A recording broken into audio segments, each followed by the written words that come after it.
ఉందండి. బ్రిటిష్ పాలన మోడీ దొంగల బండి ఉందండి. నల్ల కుబేరును వెలికిస్తామని తలతో 15 లక్షలు అంటూ బ్యాంకుల ఖాతాలు తెరవమన్నాడు. 15 లక్షలు అంటూ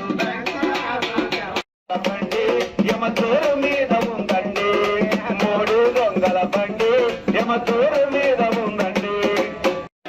వామపక్ష ప్రజా సంఘాల ఐక్యత రద్దు. అయ్యా వెనక రండి, అందరూ వెనక రావాలి, బ్యానర్ వెనక రావాలా.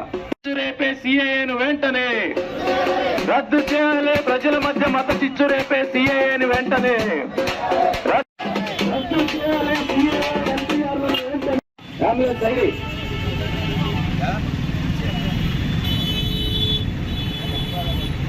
దయచేసి నిదానంగా వెళ్ళండి.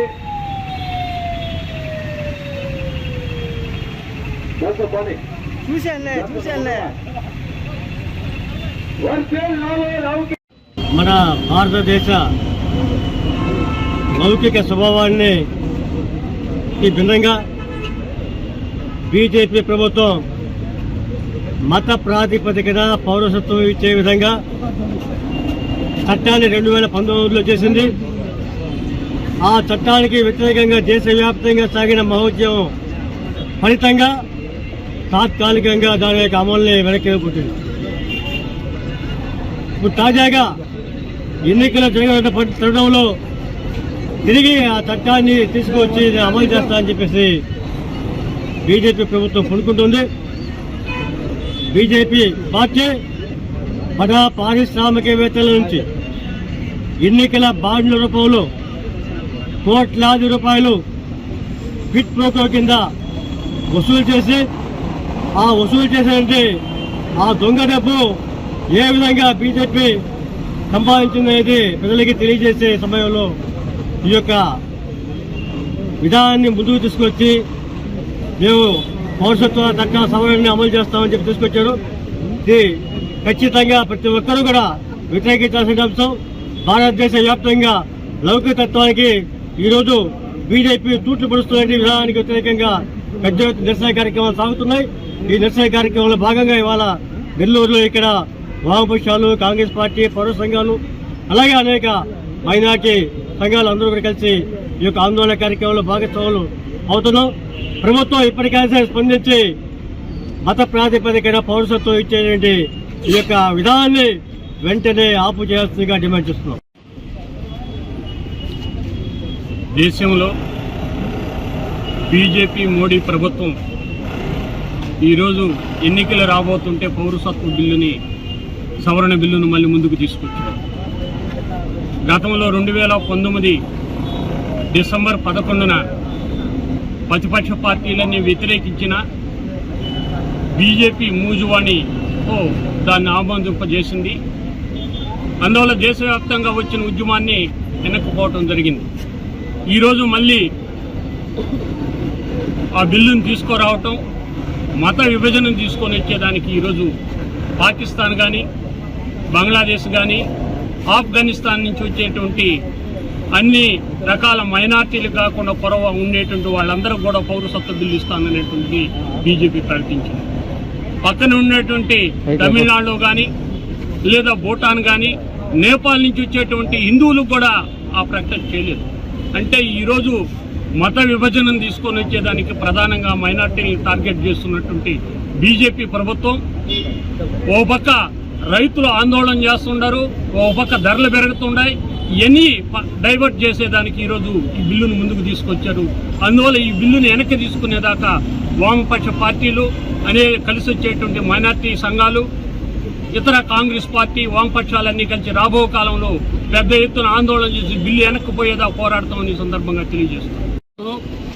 ఈరోజు భారతదేశంలో ఒక పక్క నిరుద్యోగం, ఒక పక్క రైతుల ఆత్మహత్యలు, ఒక పక్క భారతదేశంలో ఉన్న ఇండస్ట్రీలన్నీ మూసేసి దేశాన్ని నాశనం చేసేసిన నరేంద్ర మోడీ గారు 2019 ఎన్నికల్లో రామ మందిరం కడతానని చెప్పి నినాదంతో, అదేవిధంగా సోల్జర్స్ ను అతనే చంపేసి పాకిస్తాన్ వాళ్ళు చంపేశారని చెప్పి సెంటిమెంట్లతో ఎన్నికల్లో గెలిచేసినాడు.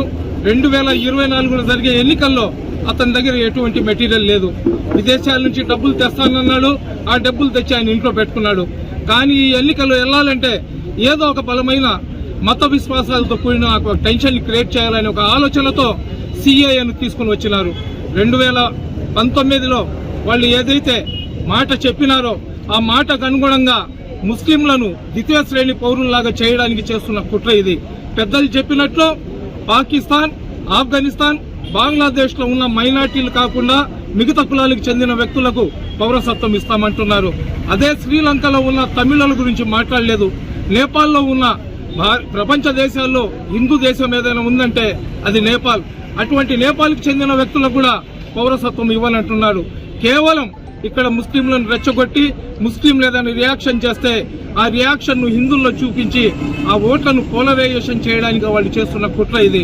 ఈ దేశ స్వాతంత్రం కోసం కొన్ని లక్షల మంది ముస్లింలు కూడా ప్రాణత్యాగాలు చేశారు. ఈ దేశంని తల్లిలాగా ప్రేమించిన మేము చచ్చిపోయిన తర్వాత ఈ మట్టిలోనే మేము కలిసిపోతున్నాం. 77 సంవత్సరాల తర్వాత మా పౌరసత్వం, ఈ దేశానికి మీద మాకున్న ప్రేమ ఏందని మోడీ అడిగే పరిస్థితిలో ఉన్నాడంటే కేవలం అధికారం వాళ్ళ చేతిలో ఉండబట్టే. కాబట్టి మనం ప్రతి ఒక్కరిని కోరుకుంటున్నాం, మనకు ఏ కష్టం వచ్చినా నష్టం వచ్చినా మైనార్టీలకు అండగా నిలబడిన కమ్యూనిస్ట్ పార్టీల చెయ్యి పట్టుకొని వాళ్ళ అడుగులో అడుగేసి మనం ముందుకు పోయినప్పుడు ఇటువంటి మతోన్మాదుల ఆటలు భారతదేశంలో సాగవని చెప్పి తెలియజేసుకుంటున్నా. భారతదేశం శరీరం అయితే ఆ శరీరంలో ఉన్న ఆత్మ ముస్లింల సంగతిని ఈ మోడీ, అమిత్ షా గుర్తు పెట్టుకోవాలని తెలియజేసుకుంటున్నాను.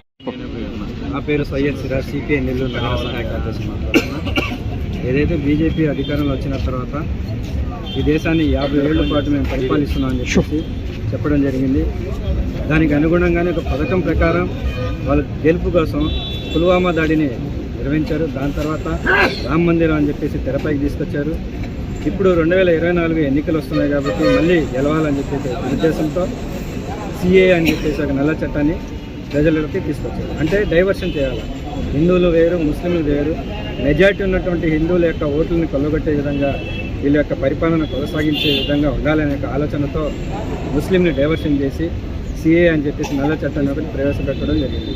3 దేశాలు 6 మతాలు, ఆఫ్ఘనిస్తాన్, పాకిస్తాన్, బంగ్లాదేశ్, ఈ 3 దేశాల నుంచి వచ్చినటువంటి వలసకు వచ్చినటువంటి వాళ్ళందరికీ ఎవరైతే హిందువులు, క్రిస్టియన్లు, బౌద్ధులు, జైన్లు అంటే ఈ 6 మతస్థులకి ఇక్కడ ఉన్నట్టు సిటిజన్షిప్ ఇస్తామని చెప్పి చెప్పడం జరిగింది. కానీ దీంట్లో ముస్లింకి మినహాయిస్తామని చెప్తున్నారు. ఎందుకంటే ఈ దేశంలో ఉన్నటువంటి ముస్లింని ఈ దేశం నుంచి తరిమికొట్టి ఈ దేశాన్ని హిందుత్వ దేశంగా మార్చాలనే ఒక దురుద్దేశంతోనే వాళ్ళ యొక్క పరిపాలన ముందుకు సాగుతుంది. ఎక్కడ కూడా వాళ్ళు ఈ దేశం గురించి కానీ దేశ ప్రజల గురించి కానీ ఆలోచించలేదు.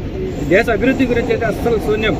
రైతులు ఆత్మహత్యలు చేశాం, ఉద్యోగాలు లేవు, ప్రతి ఒక్కరు రోడ్ల పాలయ్యున్నారు. కరోనా వచ్చిన తర్వాత ఇంకా ఘోరమైన పరిస్థితి ఉంది. ఇవన్నీ పట్టలేదు. కానీ వాళ్ళు 50 ఏళ్ళు దేశాన్ని పరిపాలించాలా, అదే టార్గెట్, అదే విధంగా దేశాన్ని హిందుత్వ దేశంగా మార్చాలా, ఇదే టార్గెట్ మీద వాళ్ళు ముందుకెళ్తున్నారు తప్ప వేరే ఉద్దేశం లేదు. కనుక ఇలాంటి నల్ల చట్టాలు ఎన్ని తీసుకొచ్చినా కూడా వామపక్షాలుగా ఖచ్చితంగా ముందుకెళ్ళి వీళ్ళు చేస్తున్నటువంటి దుర్మార్గపు చర్యలకి ప్రతిఘటిస్తూ ముందుకెళ్తామని చెప్పేసి తెలియజేస్తున్నారు.